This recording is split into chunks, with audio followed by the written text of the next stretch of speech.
Olá, eu sou a professora Adriana Malheiros do canal Ensinando Odontologia e nós vamos hoje conversar sobre as possibilidades no caso de fratura da coroa de um dente. É muito comum, quando a gente recebe um paciente que fraturou a coroa, às vezes a gente fica na dúvida: será que eu retiro essa coroa, retiro esse dente, coloco um implante e boto uma coroa sobre esse implante, ou eu mantenho a raiz desse dente? Então, algumas dúvidas são frequentes a respeito dessas situações. Então, nessa videoaula, nós vamos conversar sobre pontos que são importantes da gente considerar na tomada de decisão. Então vamos lá. Como está o periodonto de sustentação? Então vamos imaginar que fraturou a coroa e aí eu tenho uma raiz no número 1, que eu tenho o periodonto de sustentação lá em cima, cobrindo, abraçando toda a raiz. E na situação número 2, eu tenho até a gengiva lá em cima, mas o nível ósseo, e isso a gente observa através das radiografias, ele está muito baixo. Eu tenho parte dessa raiz sem a proteção óssea. O que me diz que nessa situação 2, essa raiz remanescente, ela está muito mais friável, muito mais suscetível a insucesso no caso de uma restauração, tá?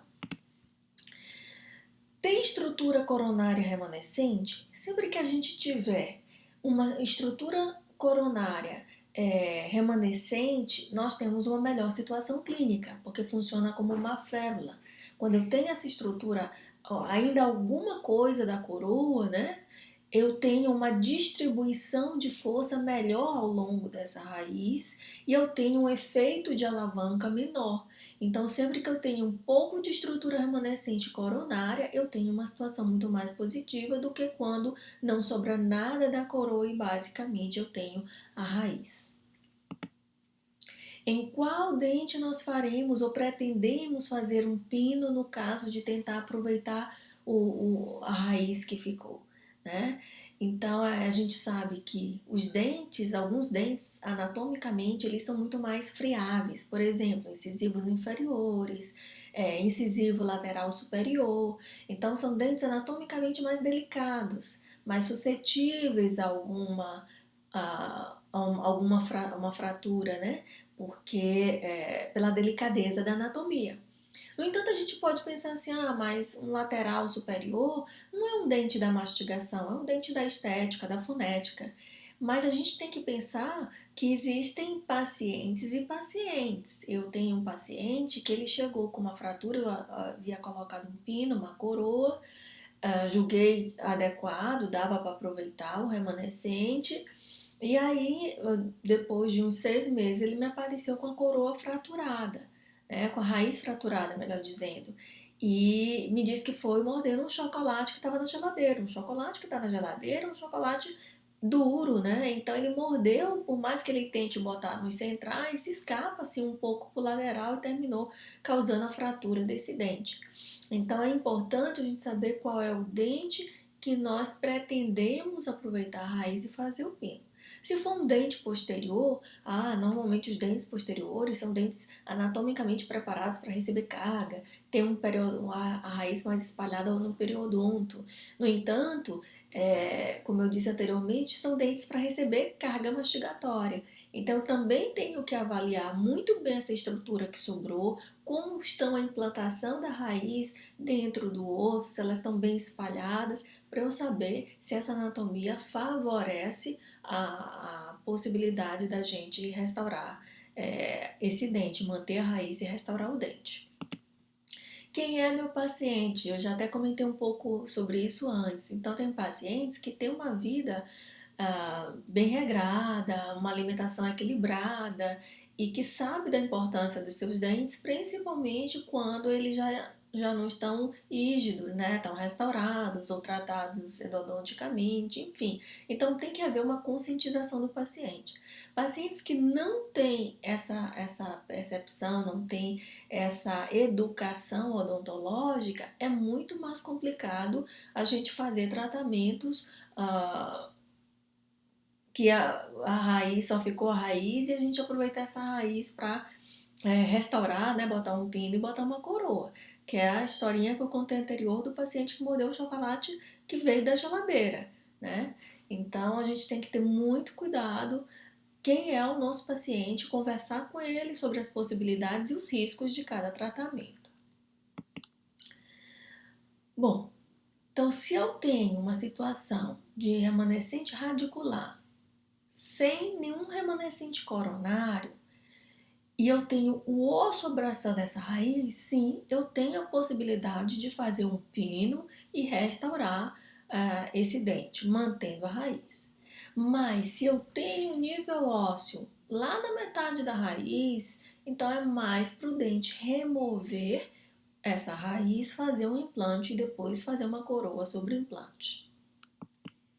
Vejam essas duas situações, são dois premolares, né? Mas a tomada de decisão vai ser diferente. Então, no número 1, eu vejo uma paciente que teve a fratura completa da coroa, né? Saiu a coroa inteira. E radiograficamente era um canal que não é um canal dentro dos padrões, ele não chegou até o final. Eu tenho ali no finalzinho um intervalo entre a obturação e um resíduozinho, mas a hora que quebrou a coroa, ela já procurou atendimento. E aí, radiograficamente, eu observo que não existe lesão periapical e esse canal está aí há mais de 10 anos. Então, essa situação clínica me diz que é favorável, até pelo perfil da paciente, é favorável botar um pino e reconstruir a coroa do dente. Tá? E a gente também observa que outro fator positivo é que eu tenho essa raiz abraçada por o osso está aí abraçando toda a extensão da raiz. No número 2, eu tenho um premolar que também tem um bom abraçamento de ósseo, né, em torno da raiz. Mas por outro lado, onde está essa setinha vermelha, ele está me mostrando ali uma área de cárie. Clinicamente isso foi detectado. Então, na hora que eu remover toda essa cárie, eu vou ter o início desse canal muito amplo e isso fragiliza demais, certo? Então, nesse caso, número 2, foi optado por remover a raiz e colocar o implante.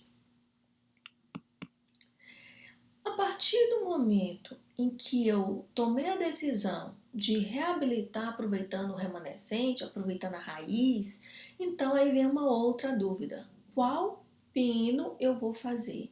Eu vou fazer um de fibra de vidro, que é mais compatível, a dureza dele é mais compatível com a da dentina.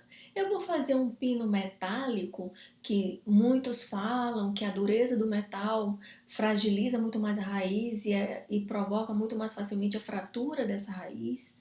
Ou eu vou fazer o que tem de mais novo agora, esses pinos feitos em fibra de vidro no sistema CAD-CAM. Então a gente vai comentar um pouco sobre isso. Então eu peguei alguns trabalhos e geralmente esses trabalhos eles fazem um teste sem remanescente coronário, porque quando eu tenho remanescente eu tenho uma situação mecanicamente mais favorável. Então, nesse primeiro trabalho, que ele avaliou, né, dentes sem férulas, ou seja, sem remanescente, e restaurados por várias técnicas. Quais foram as várias técnicas? Pino metálico fundido, pino feito em fibra de vidro em CAD/CAM, o pino de fibra de vidro, onde eu coloco o pino e reconstruo a coroa com resina. Então, de uma forma geral, os pinos eles responderam de forma positiva. E ele, nesse trabalho ele chegou à conclusão que o metálico fundido e o de fibra de vidro, que é um sistema que usa vários pininhos, né, quase como se fosse fazendo a condensação, como a técnica que a gente usa na endodontia, né, botando os cones de gutta-percha. Então, múltiplos pinos fibra de vidro para preencher aquele canal foram os que deram o melhor resultado. Nesse segundo trabalho, eles testaram também o pino metálico com o de fibra de vidro e eles disseram que não houve diferença, né? Todos os dois tipos de pino eles fraturaram mais fácil quando eram em dentes posteriores, justamente pela maior carga mastigatória, né? Mas não houve diferença significante. Então isso quer dizer que eu posso usar um ou outro. E nesse último trabalho, é um trabalho clínico, né? Onde ele acompanhou por 5 anos. E ele também chegou à conclusão que não tem diferença, como muitos pensam, né? Que o pino metálico fundido ele vai fraturar mais facilmente aquela raiz. Tudo depende da técnica utilizada e da boa avaliação diagnóstica na tomada de decisões. Então, ele também não encontrou diferença entre um pino de fibra de vidro e um pino metálico fundido. Isso quer dizer que a nossa avaliação é importantíssima. Então, eu vou colocar uma situação que é a situação que eu aplico para o meu dia a dia na clínica odontológica. Se eu tenho uma raiz abraçada por osso e com remanescente radicular, eu posso optar por um pino pré-fabricado, um pino fresado ou um pino metálico fundido, porque mecanicamente essa situação é muito favorável. Se eu quiser diminuir a rigidez ou a dureza, melhor dizendo, do pino metálico fundido, eu posso trabalhar com pino construído em liga nobre. Só que isso aumenta muito o custo para o paciente, muito mesmo. Então, isso vai depender muito do paciente, se ele vai ter a condição de bancar esse custo a mais. Por exemplo, há pouco tempo eu fiz um pino de um canino e eu usei liga nobre. E só o valor do metal que o técnico cobra à parte, fora a mão de obra para executar, foi quase R$ 300. Então isso encarece demais o pino, tá? E nem todo paciente tem essa condição. Na situação número 2, eu não tenho remanescente coronário. Então, nessa situação que eu tenho maior efeito de alavanca, não tenho remanescente coronário, é preferível você optar por um pino que seja corpo único. Então, eu tenho tanto pino metálico fundido, porque tanto a parte radicular quanto a parte coronária, ela é um conjunto só. Diferente, por exemplo, da situação número 1, onde eu tenho um pino de fibra de vidro, eu vou adaptá-lo dentro do conduto e depois com resina composta eu vou reconstruir a parte coronária. Eu tenho muito mais pontos de união. No corpo único, como é o pino metálico fundido, a parte radicular e a parte coronária é uma só. E isso favorece nessas situações onde eu não tenho remanescente coronário. Então, o pino metálico fundido ele já vem sendo testado há muito tempo. O pino fresado é algo mais novo. Então, é prudente também a gente esperar pesquisas para saber se de fato ele nos dá o retorno esperado. Tá? Algumas pesquisas dizem que sim, mas tem pesquisa que acha que o desempenho dele não foi tão bom. A gente tem que ponderar também que algumas pesquisas são em laboratório, né? E lá, nem laboratório, nem sempre, dificilmente a gente vai conseguir reproduzir todas as situações clínicas, né?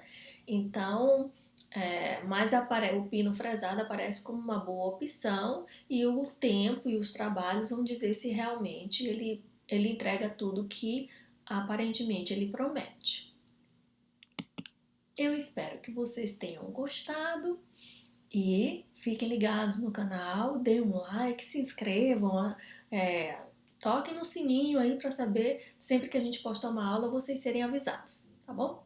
Espero vocês, até a próxima.